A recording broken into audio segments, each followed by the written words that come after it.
Simeon bermimpi seorang malaikat menampakkan diri padanya. Simeon, Simeon, bangunlah. Engkau harus tahu bahwa telah lahir Sang Juru Selamat dunia, dan sebentar lagi anak itu akan datang di Bait Allah. Baiklah, aku akan menunggunya seperti yang dikehendaki oleh Allah.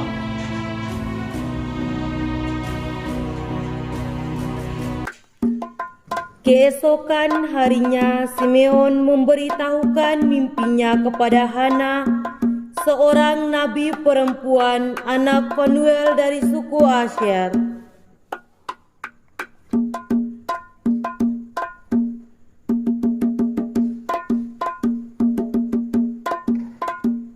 Hana,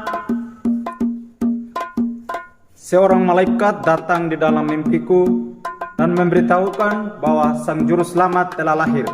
Maka kita akan menantikan kedatangannya. Ini adalah sebuah pertanda baik, karena bangsa-bangsa akan memperoleh keselamatan darinya. Bersiap-siaplah Simeon dan Hana untuk menantikan kedatangan Sang Mesias.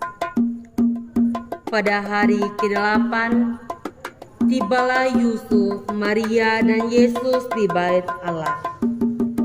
Simeon pun menyambut mereka di depan Bait Allah.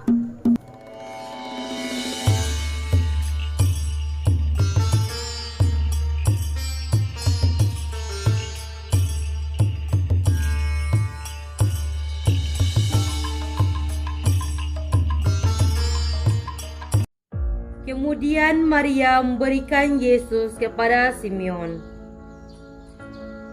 Lalu mereka masuk ke dalam Bait Allah.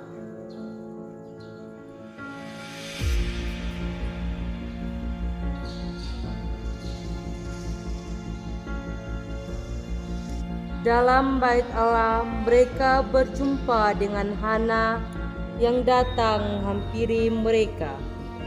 Ya, Sang Mesias. Hana mengucap syukur kepada Allah tentang Mesias. Sekarang, Tuhan, biarkanlah hamba-Mu ini pergi dan damai sejahtera sesuai dengan firman-Mu, sebab mataku telah melihat keselamatan yang daripada-Mu, yang telah Engkau sediakan di hadapan segala bangsa, yaitu terang yang menjadi penyataan bagi bangsa-bangsa lain dan menjadi kemuliaan bagi umat-Mu Israel.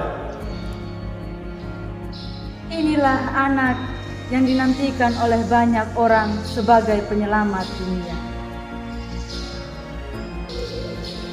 Simeon melihat Yusuf dan Maria dengan raut wajah yang heran, maka Simeon memberkati mereka. Sesungguhnya anak ini telah ditentukan atau membangkitkan banyak orang di Israel, dan untuk menjadi suatu tanda yang menimbulkan perbantahan dan suatu pedang yang akan menembus jiwamu sendiri, supaya menjadi nyata pikiran hati banyak orang. Setelah semuanya selesai seperti yang dikehendaki menurut hukum Tuhan, maka pulanglah Yusuf, Maria, dan Yesus ke tempat kediaman mereka, yaitu kota Nazaret di Galilea.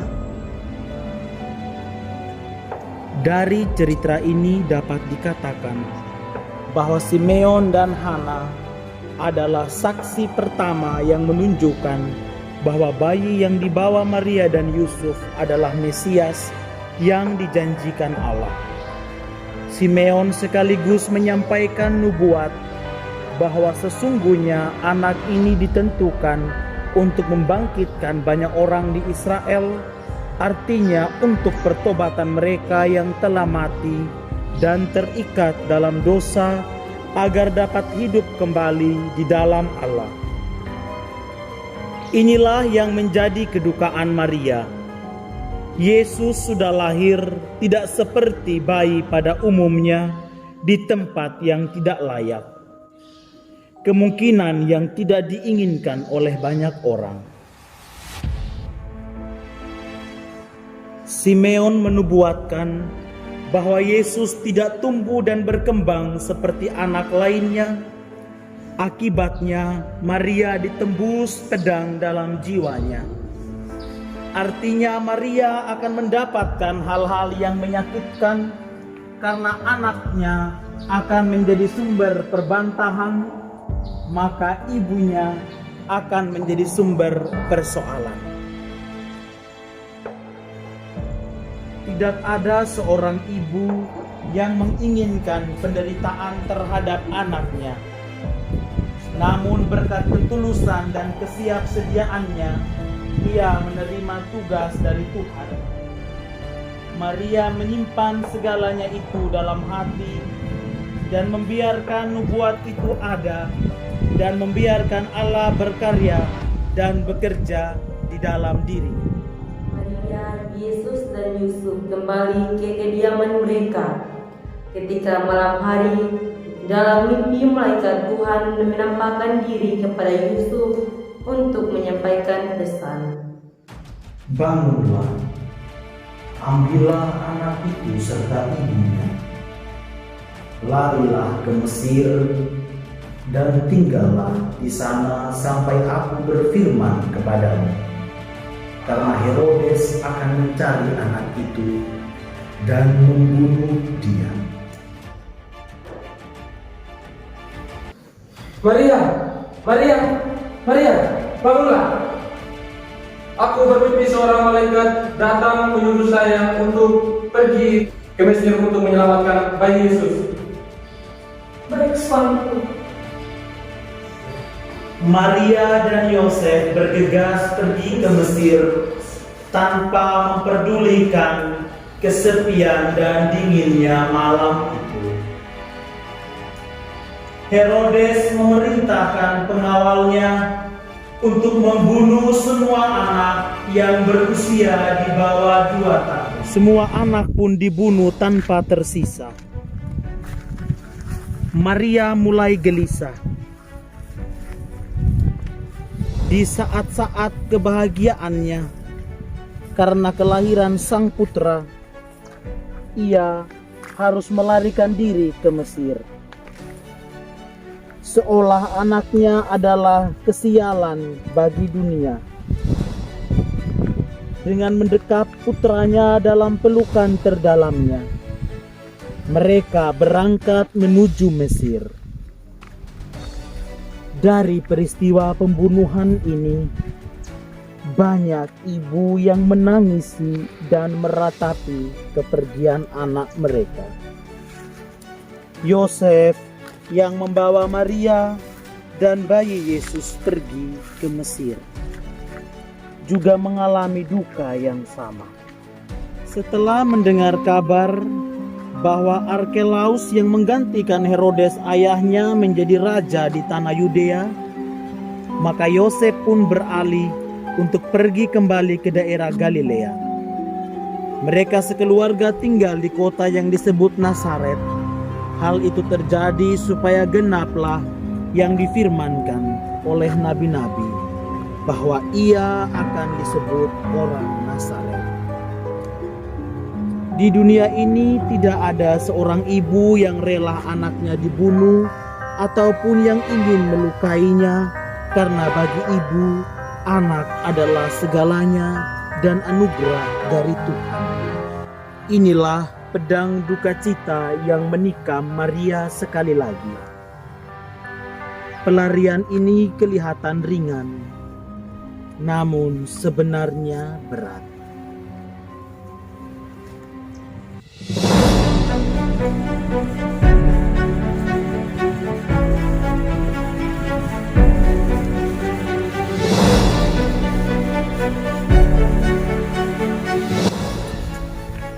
Pada masa-masa menjelang Hari Raya Paskah, pada saat Yesus berusia 12 tahun, Maria dan Yusuf membawa Yesus ke Yerusalem untuk merayakan Paskah seperti pada tahun-tahun sebelumnya. Mereka berjalan kaki melewati padang gurun dan pedesaan selama 5 hari lamanya. Mereka berjalan bersama rombongan orang tua dan anak-anak yang mau merayakan Paskah di Yerusalem. Ketika di Yerusalem, mereka bersama-sama merayakan Paskah di Bait Allah. Setelah selesai mereka merayakan Paskah, mereka pun pulang bersama-sama dengan rombongan mereka dari Nazaret untuk pulang kembali ke Nazaret.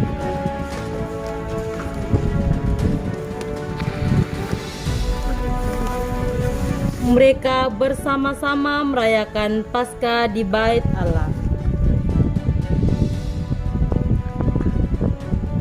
Setelah selesai mereka merayakan Paskah, mereka pun pulang bersama-sama dengan rombongan mereka dari Nazaret untuk pulang kembali ke Nazaret.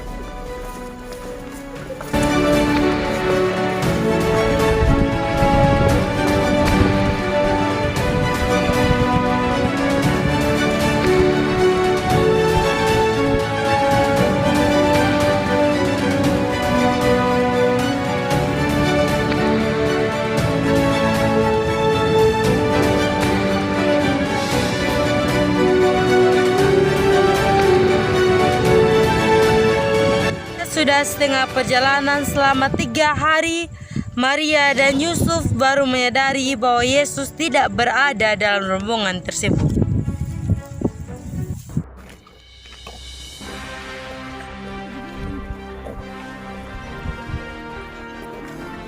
Yusuf, Yesus di mana? Sudah 3 hari saya tidak melihatnya. Sepertinya dia ada bersama dengan rombongan lain, atau mungkin anak seusianya. Tapi saya tidak melihatnya. Ayo kita cari dia. Permisi, apakah kalian melihat anak kami Yesus? Kami tidak melihatnya. Coba tanya di sana. Oh, permisi. Ayo kita menemukan dia. Permisi, apakah kalian melihat anak kami Yesus? Maaf, sepertinya kami tidak melihat selama kita kembali. Oh, baik. Terima kasih. Maria dan Yusuf akhirnya memutuskan untuk kembali ke Yerusalem. Maria yang pada saat ini sudah menempuh perjalanan pulang selama 3 hari harus kembali lagi ke Yerusalem untuk mencari Yesus. Betapa capek dan lemahnya Maria harus berjalan kaki dari Yerusalem ke Nazaret, dan ketika sudah 3 hari harus kembali lagi ke Yerusalem bersama dengan Yusuf dan menempuh 3 hari lagi untuk mencari Yesus. Selama 3 hari lamanya, Yusuf dan Maria kembali lagi ke Yerusalem untuk mencari Yesus. Mereka mencari di sepanjang jalan, namun mereka tidak menemukan Yesus. Hingga mereka masuk ke dalam Bait Allah dan melihat Yesus sedang bercakap-cakap dengan alim ulama dan banyak orang mengurungi dia. Ketika melihat Yesus, Maria dan Yusuf mendekat. Anakku, mengapa engkau berbuat demikian? Sedangkan aku dan bapakmu mencari engkau di mana-mana. Mengapa kamu mencari aku? Tidakkah kamu tahu bahwa aku sedang berada di rumah Bapakku? Kata-kata Yesus langsung membuat hati Maria sedih. Yesus tidak merasa bersalah dengan perbuatannya. Yesus tidak mengetahui betapa sakitnya kata-kata Yesus kepada Maria. Namun Maria hanya diam dan menyimpan semua perkataan Yesus dalam hatinya.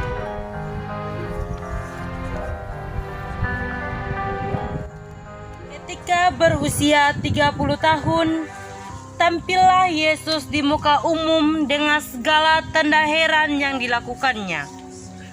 Mujizatnya membuat orang terkagum-kagum, tetapi mengganggu para ahli Taurat dan orang Farisi.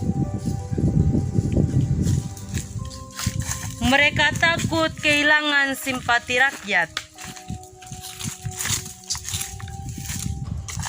Maka Yesus difitnah menghasut rakyat dan menentang kaisar. Kalian jangan percaya apa yang dikatakan oleh dia, sebab dia bukan Mesias. Jangan percaya dia.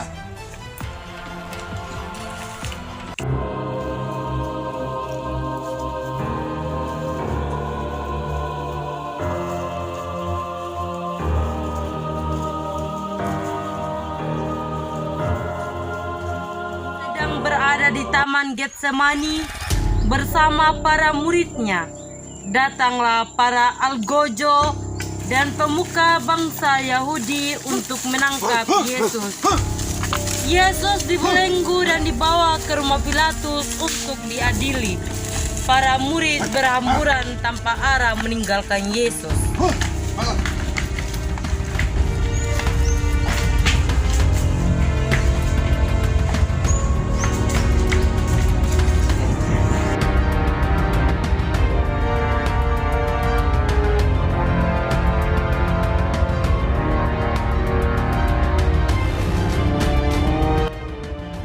Tinggallah Yesus seorang diri di tengah kebengisan para algojo. Keesokan harinya, Yesus diadili di hadapan seluruh rakyat negeri. Dengan bengis, rakyat berteriak meminta hukuman mati bagi Yesus dengan cara disalibkan. Salibkan dia! Salibkan dia! Salibkan dia! Salibkan dia! Maria, kuatkanlah hatimu, doakanlah Yesus. Salibkan dia! Yesus digelandang oleh para serdadu. Salibkan dia! Salibkan dia! Lalu Yesus didera dan dihina. Dengan rela dan tanpa sepatah kata pun, Yesus membahu salib itu. Bunda Maria mengikutinya juga, berjalan tertati-tati, menangis, menahan sakit, bahkan merasakan apa yang dirasakan oleh Yesus. Salibkan dia! Salibkan dia! Salibkan dia! Salibkan dia! Salibkan dia! Salibkan dia! Teringat kenangan indah bersama putra kesayangannya. Masa-masa kecil Yesus kembali terbayang dalam ingatan Maria. Air matanya bercucuran, mewakili kata-kata hatinya yang tak terucapkan. Terengah-engah dan kesakitan, sambil diolok dan dihina, Yesus berjalan menyusuri kota menuju Bukit Golgota. Di perjalanan, Yesus berjumpa dengan Maria ibunya. Maria berdiri di pinggir jalan yang dilewati putranya. Mereka saling beradu pandang. Setelah itu Bunda Maria mendekatkan diri kepada Yesus dan sambil menangis dalam hati ia berkata, Aku bukan untuk melihatmu seperti ini aku mengandungmu. Aku tidak membesarkanmu untuk melihatmu mati. Marilah anakku, sembunyikan dirimu dalam pelukan ibu seperti dulu. Menangislah dalam dekapanku sampai kau tertidur, seperti yang selalu kau lakukan dulu. Anakku, tatapanmu menembus hatiku. Aku ingin memelukmu, membersihkan luka di wajahmu, mengobati bilur-bilur di punggungmu, menyeka keringat yang membasahi tubuhmu, membalut lara hatimu, dan menghibur duka jiwamu. Anakku, ingin rasanya ibu mengambil salib itu dan meletakkan di pundak ibu. Namun ibu tidak kuat memanggul salib sebesar itu. Maafkan ibu, ya anakku. Yang bisa ibu lakukan hanyalah menemanimu. Ibu tak akan pernah meninggalkanmu sendirian.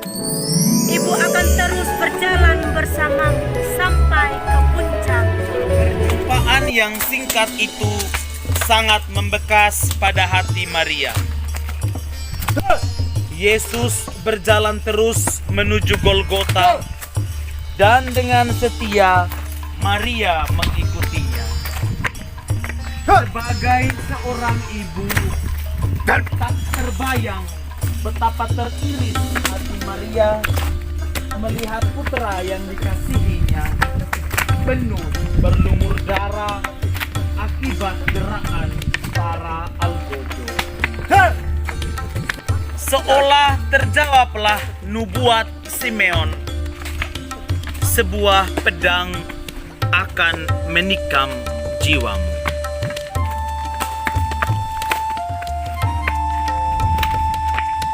Hati Maria semakin terkoyak melihat putranya disejajarkan dengan para penjahat.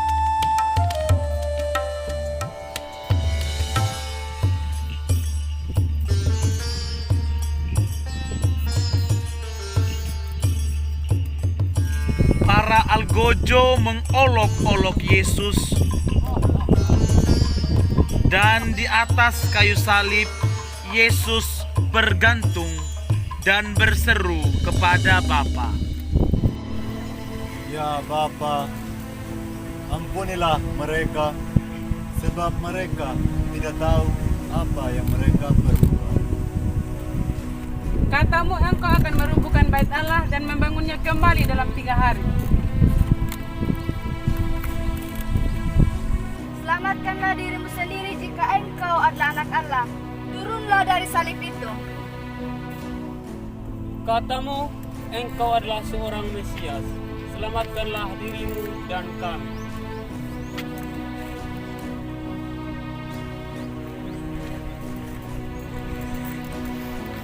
Hai kau, apakah engkau tidak takut pada Tuhan? Dia sekarat seperti kita adalah penjahat, tetapi dia tidak melakukan kejahatan apapun. Yesus, ingatlah aku ketika engkau sampai di kerajaanmu. Hari ini juga engkau akan ada bersama-sama dengan aku di dalam Firdaus. Ibu, ini anakmu. Anak, ini ibumu.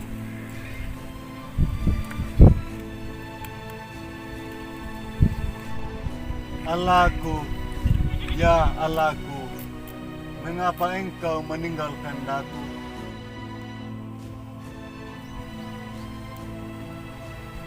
Lihat, dia memanggil Elia. Aku haus.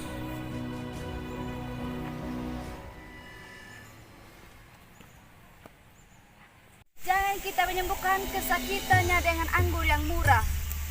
Kita lihat saja apakah Elia akan datang untuk menyelamatkan dia.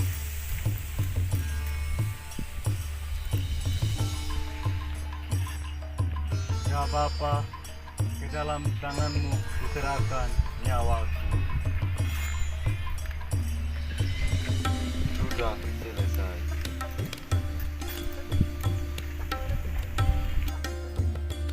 Mereka melihat Yesus telah mati. Salah satu prajurit menikam lambung Yesus. Lalu mengalirlah air dan darah yang jernih dari dalam tubuh Yesus. Kepedihan hati Maria tak terlukiskan dengan kata-kata. Setelah berjam-jam tersiksa, langit menjadi kelam meski hari masih siang. Bumi berguncang hebat. Maria menangisi putranya. Hatinya teriris bagaikan bilur luka yang tak terobati. Maria sangat sedih atas kehilangan putra satu-satunya. Namun, ia tetap yakin dan pasrah pada perkataan awalnya. Ketika malaikat Tuhan datang membawa kabar kepadanya, terjadilah padaku menurut perkataan.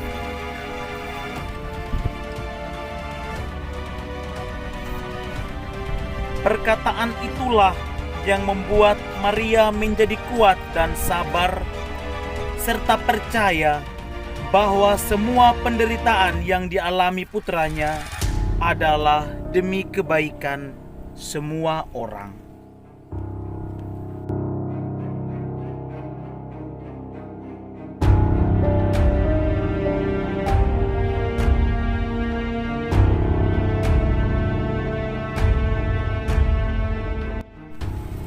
Yusuf dari Arimatea mendapat izin dari Pilatus untuk menurunkan jenazah Yesus dari kayu salib dan membaringkan tubuhnya di pangkuan Maria. Maria sangat berduka terhadap apa yang telah dialami oleh putranya. Hatinya menjadi rapuh, hancur, berkeping-keping.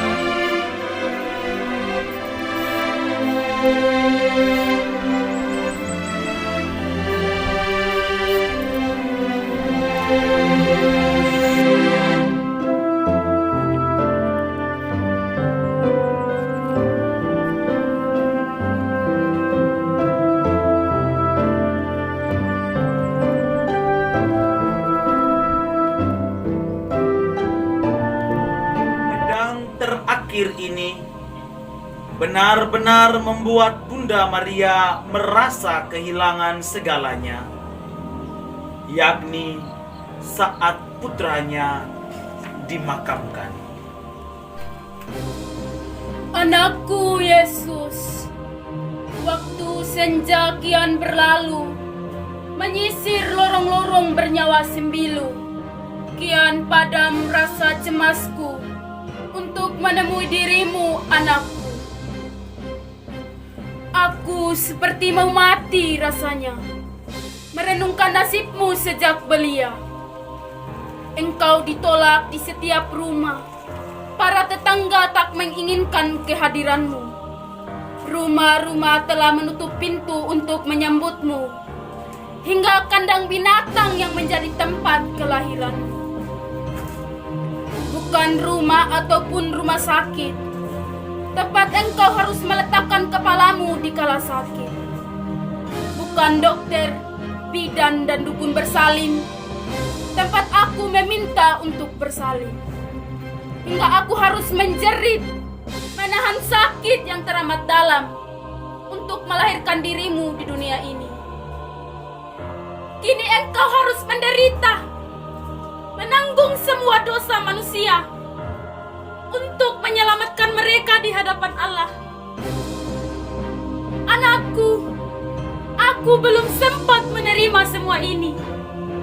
Bagaikan sebilah pedang menembus hati, merasuk sukma dalam sanubari, hingga meletakkan kepalamu di kala sakit.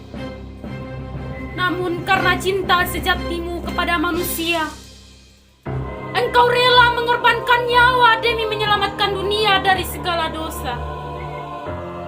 Maka ampunilah kami umat manusia, kasihanilah kami orang berdosa ini, hingga pada waktu kami mati. Amin. Sekarang ya Bunda, kami harus menutup pintu makam. Maafkan kami, tengoklah sekali lagi putramu dan sampaikan salam perpisahan kepadanya. Terimalah salam terakhirku. Terjadilah padaku menurut kehendak. Dengan bantuan Yohanes, dan para wanita Yerusalem, mereka menempatkan tubuh Yesus dengan hormat. Lalu mereka meninggalkannya. Maria pulang dengan menanggung kepedihan dan duka cita yang luar biasa. Hatinya seolah mati ketika denyut anaknya berhenti. Namun Maria tetap yakin bahwa penyelamat akan bangkit. Bunda Maria adalah seorang ibu yang sesungguhnya, yang setia menghadapi berbagai tantangan dalam hidupnya. Dialah teladan orang beriman.